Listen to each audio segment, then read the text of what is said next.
કેમ છો? જયા વિથ લાઈફમાં તમારું બધાનું સ્વાગત છે। તો આજનો આપણો બ્લોગ છે સોલારની સફાઈ।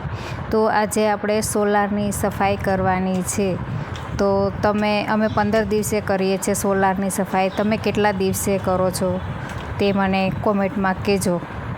તો ચાલો આપણે સફાઈ ચાલુ કરીએ। હાલો સોલાર સાફ કરવા।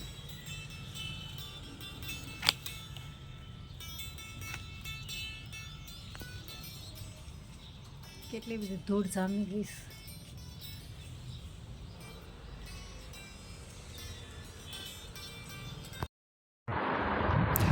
તો ધૂળ બહુ જ જામે છે સોલાર ઉપર। તો એને આપણે સફાઈ ન કરીએ તો આપણને આપેલો પાવર જેટલો જોઈએ એટલો ના મળે। તો એને સફાઈ કરવી જરૂરી છે। તો અમે દર 15 દિવસે સોલાર સાફ કરીએ છીએ। તો સોલાર તો અમે ધોતા નથી, ખાલી ઝાડુ કાઢી અને એમાં પોતું મારીએ તો એકદમ ક્લીન થઈ જાય।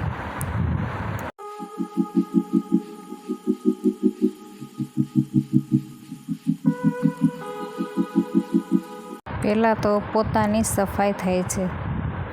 પોતું એકદમ ચોખ્ખું કરવાનું અને પછી સોલાર ઉપર સાફ કરવાનું છે। તો મેં તો પોતું સાફ નથી કર્યું, પણ મારા મિસ્ટર સાફ કરે છે પોતું। એકદમ ક્લીન કરી નાખશે।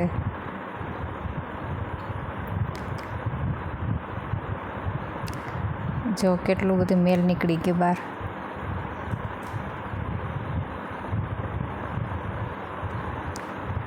જો ચોખ્ખું થઈ ગયું છે પોતું। તો પોતું ધોવાય ત્યાં સુધીમાં હું ગુલાબનું ફૂલ જોઈ આવું। જો કેટલું મસ્ત ખીલું છે, મને બહુ જ ગમે છે આ ગુલાબ। અને આ મુરઝાઈ ગયા, ખીલા નથી, આ બીજા કુંડામાં છે આ ખીલેલા, અને ઓલા મુરઝાઈ ગયેલ છે એ પણ બીજા કુંડામાં છે। કેટલી સરસ પાંદડી આવી। તો અહીંયા આપણું પોતું ધોવાય તો ગયું છે, પણ હવે પાણીમાં સાફ થાય છે, ક્લીન થાય છે।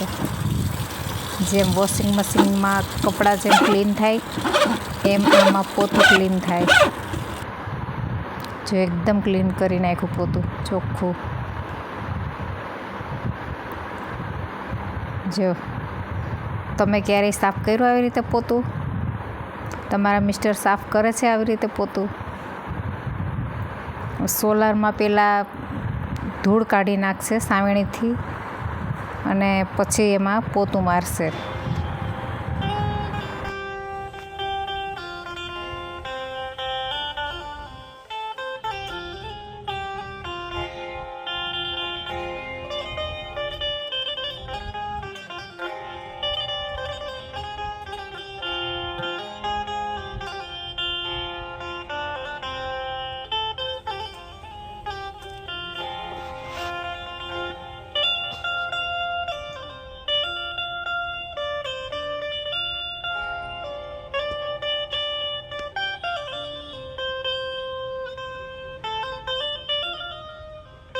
તો અહીંયા આપણે સોલારની સફાઈ પૂરી થાય છે અને સોલાર પણ એકદમ ચમકી ગયું છે, ચકાચક છે ને, મસ્ત થઈ ગયું। તમને મારો આ સોલારનો વિડીયો કેવો લાગ્યો છે તો લાઈક કરજો, શેર કરજો, કોમેન્ટ કરજો, અને નવા હોય તો મારી ચેનલને સબસ્ક્રાઈબ કરજો, સપોર્ટ કરજો।